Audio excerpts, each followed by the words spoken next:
Says in your schedule of who's speaking on what that Therese Hair is presenting a paper on emerging adulthood in the Holocaust and the parent-child relationship. I will be reading her paper. She was in the fortunate position to be needed to be in two places at once. She's flying off to present at the English Honor Society today, and flight schedule meant that she could not be with us. So I'm Dr. Lee Prescott, and this paper emerged out of a class I taught last semester on Holocaust literature. That's my academic specialty. And I'm pleased to say that there will be 3 papers to be read at the Palm Beach Atlantic Research Conference that we're having that emerged out of that class. So 3 came from that class. Each paper, of course, was longer in the classroom, and we're cutting it down to fit in the time space.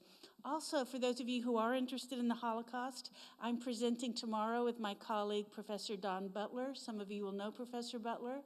We wrote a play about the Holocaust for children. So we'll be speaking on that tomorrow at 12:30. So please allow me now to read Therese Hair's paper, and we should fit in comfortably in the time that's been given, and I will try to answer questions because I think I should be able to answer most of them. So this is her paper. Adolescence is a time of growth and change for every individual, regardless of the time period in which he or she grows up. However, in the Holocaust, older children were forced to adopt alternate roles within the family, sometimes being called upon to nurture their parents and siblings in times of trial. In accounts of such nonfiction works as Night by Elie Wiesel and Suzanne Mailer-Whiteley's Appel is Forever, the parent-child relationship is reversed so that the young victim becomes the giver of emotional and physical support. These memoirs were written by Wiesel and Whiteley as adults looking back on their childhood experience during the Holocaust. The raw and unique voices of these child victims portray the horrors of the camp life through young eyes, demonstrating the reversal in these roles within the family. Dozens of personal accounts of the Holocaust written by survivors are within popular circulation today, recounting the horrors and injustices of camp life. Although many of the details are the same within these stories, the experience of the children in the Holocaust continues to give a unique perspective to studies among scholars. One of the most notable real-life accounts of camp life comes from Elie Wiesel in his memoir, Night. As the life the Jews had known was taken from them, so were the roles that family members were used to play. The alteration of parent-child relationship between Elie and his father is demonstrated in Night in the day-to-day life of the prisoners. Elie was only 15 when he and his family were taken to Auschwitz in 1944. Upon their arrival, Elie's mother and sister were removed from the company immediately, and he was left in his father's care. As the journey unfolds, Elie is shown to be a greater caregiver than his father, and the two become allies as the camp equalizes young and old. Soon after Wiesel and his father are sent to Birkenau, Wiesel notes the change in his father only days after they entered the camp, as he says, "I glanced over at my father. How changed he looked. His eyes were veiled. I wanted to tell him something, but I didn't know what." Wiesel's awareness of his father's change is a mature act. This remark does not sound like a child fearful of his father's deterioration, but like a parent concerned of a child's well-being. Wiesel worried that he had nothing to tell his father to comfort him, briefly wishing to take on the role of the emotional provider.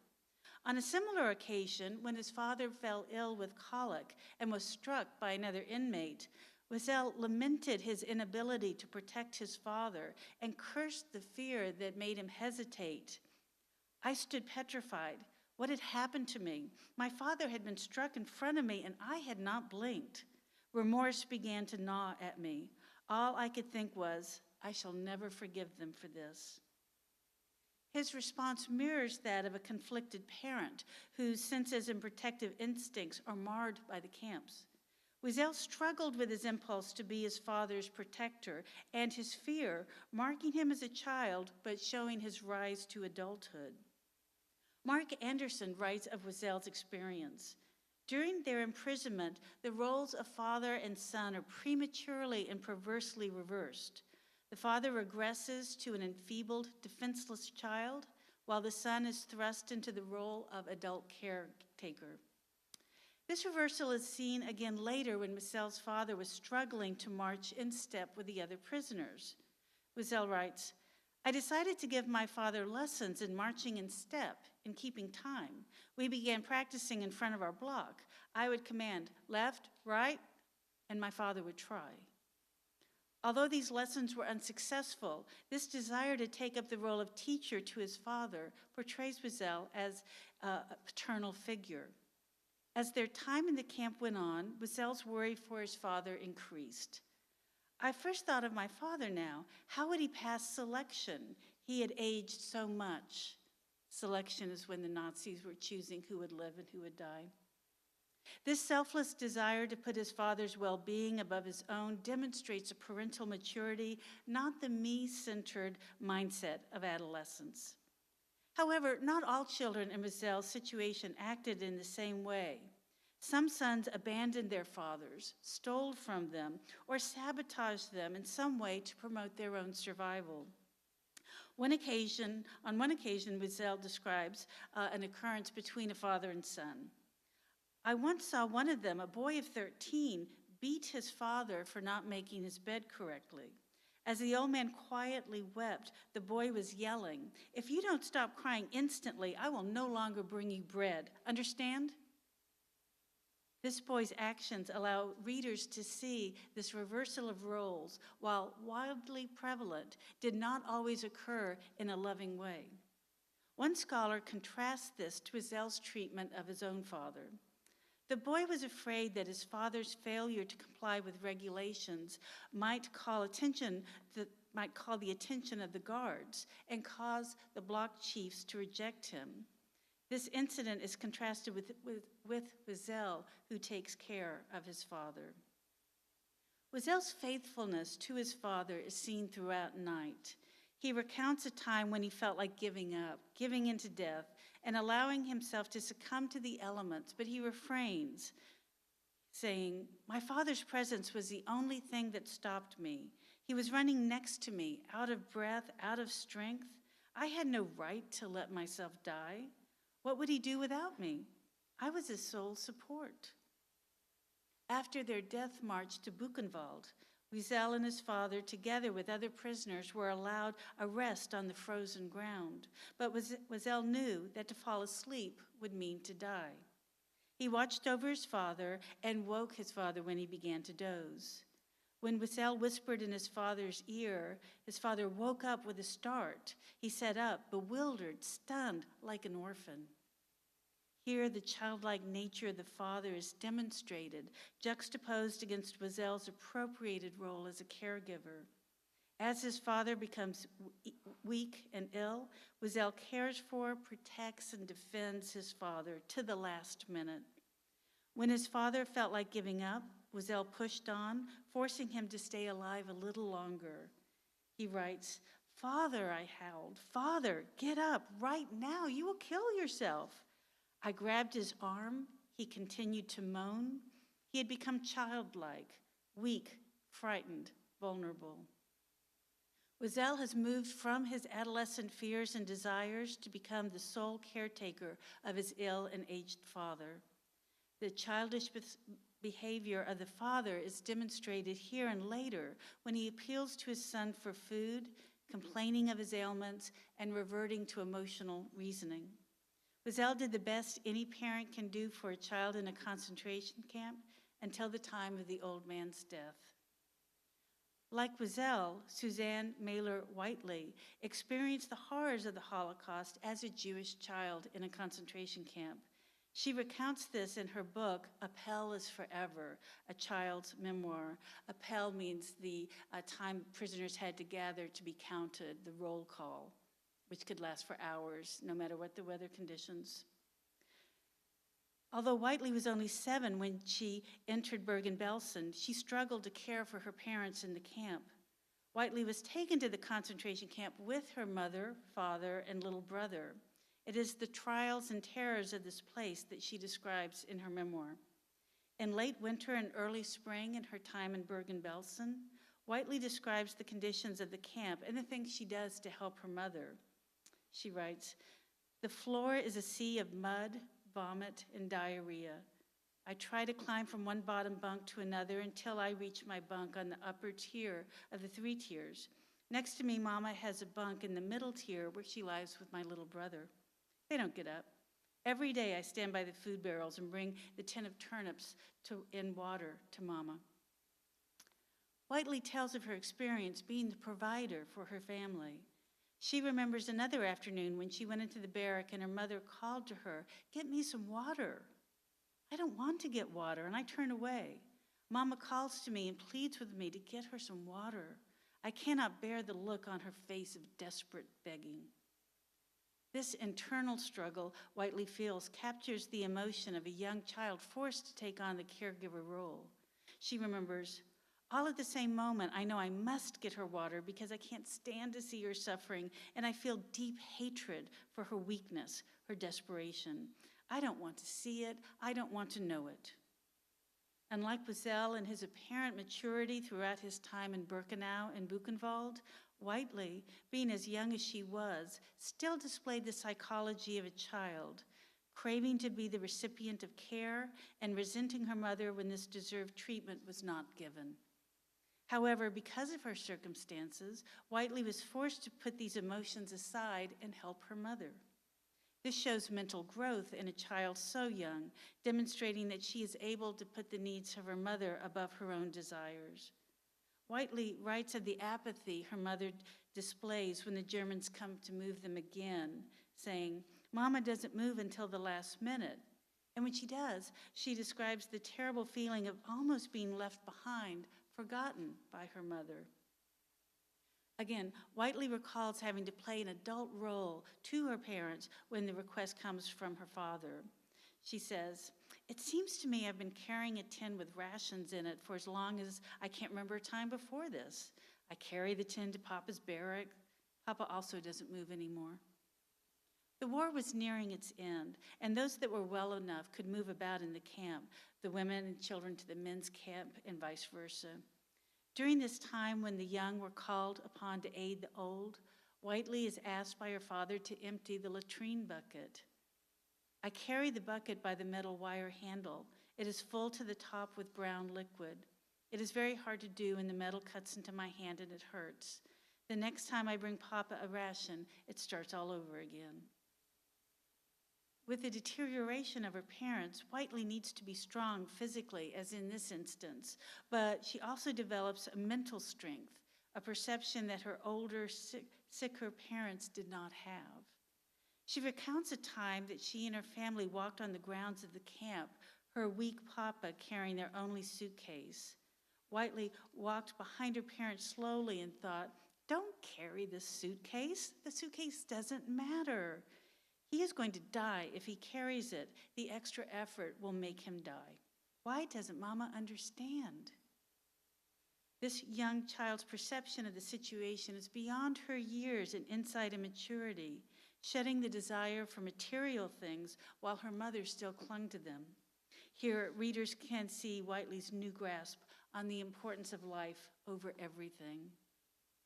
Towards the end of her memoir, when she and her mother have returned home, Whiteley recalls a conversation between her mother and their friend Ilse, who had also come home from Bergen-Belsen. Whiteley, then aged 10, overhears the conversation. "I hear Mama say, 'She saved my life.' I don't know if I say it loud or only to myself, 'No, I didn't do anything.' It feels crucial to push out of my head the knowledge that I did take care of Mama, because then I have to know how often Mama didn't take care of me, and that recognition is unbearable." Two scholars note the psychological damage done to mothers who suffer through tragedies with their children. They compare other violent events in history to the Holocaust and analyze the response of both mother and child to those traumatizing events. Their research revealed that the mothers saw themselves as having been destroyed and soiled, bereaved of all emotional assets. They had nothing to offer their children and could only soil them with their presence. In addition, the mother's internal representations of their children were fatally altered. The good internalized representation of a nurtured, satisfied child was replaced by a damaged picture, matching the mother's damaged representation of the self.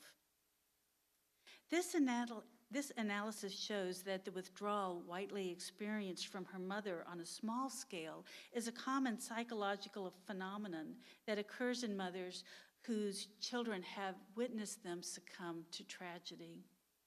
How does one continue to love and care for children when they are both numb and neglected themselves? The damage done to the parent-child relationship began with the degradation of mothers and fathers in the camp. As children saw their parents stripped, many times literally, of their dignity and health, the ability for children to respect and obey their parents was also taken. As the SS officers took their possessions and their identities, so Hitler and his men robbed parents of their authority and their resources, leaving them as nothing more than needy beggars alongside their children. As seen in these accounts, the children often fared better because of their age and strength, thus leading the youth to care for their elders in the camp. Psychologists note that during the Holocaust, children were confronted from the earliest age with their parents' struggle to escape annihilation and had to endure their helplessness in providing basic protection and safety. They recognized that even after the war, these issues still presented a problem, as many parents were too weak and mentally exhausted after the war to be able to take proper care of their children. Researchers note that they have learned from interviews and oral and written narratives from children survivors that the desperate situations into which the families were thrown often led the children to perceive their parents as severely limited in the sense of security and physical support they could extend them. At such times, this led parents to abandoning their role as protector and leaving it up to the children to take care of physical needs. These accounts, written by survivors, portray this true phenomenon in a clear and relevant way. The psychology of the parent-child relationship and its perversion were real issues in the Holocaust, as evidence as we've seen in the literature. These memoirs about children's experiences and those of their parents suffering under the Nazi regime bring to light not only the reversal of these roles, but also the maturity developed in the minds of the children. As seen in Night, Wiesel develops a selfless attitude towards his father, daily fighting against his body's cries to satisfy his own physical needs before tending to his father. Whiteley's young age reveals the psychological struggle she faces as a child, wishing to be cared for by her parents and resenting their inability to do so. However, despite these feelings, Whiteley shows maturity in pushing past these troubling emotions to care for her mother and father, meeting their physical needs and withholding complaints. These unique perspectives provide a well-rounded approach to the subject of parent-child relationships in the Holocaust. Stories such as these should prompt readers to a greater understanding of trauma in our society. Thank you. And that concludes the paper.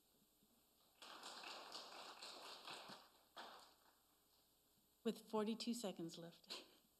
So, I feel like I could probably answer questions since this paper emerged from the class I taught, but let's find out if there are any questions. And if I don't know the answer, then I will tell you that. Questions, perhaps? Yes, sir.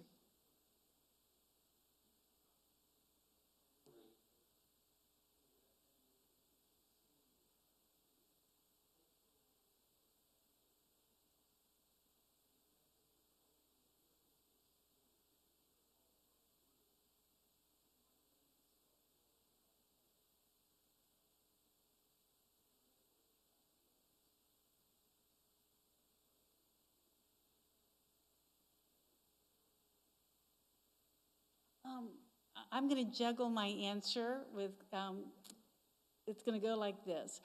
My scholarship is focused on Jewish victims of the Nazis, so basically most of my research and study has been on the Jewish experience. Jews were certainly targeted as there were to be none left.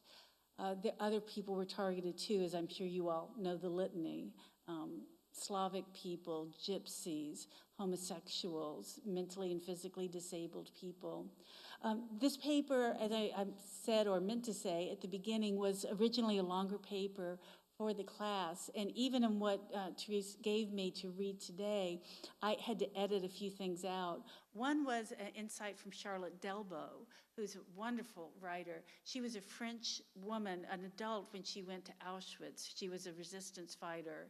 And Therese actually had a portion of a poem that Charlotte Delbo wrote, observing how parents just could not fulfill the parental function for their children, and it wasn't necessarily associated with the Jews. I think that perhaps the psychologists in this room might know more about the effect on trauma on people.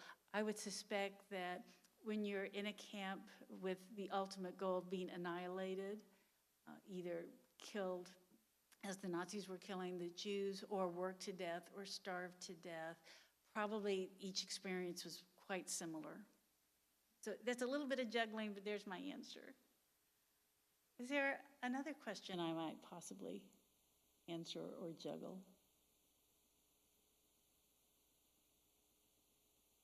Well, I know Therese wishes that she could be here. We're very proud of her going off to Cincinnati to present at the English Honor Society. And I believe that this has been recorded, so she'll be able to hear her words when she comes back. Thank you so much for coming today. Thank you very much.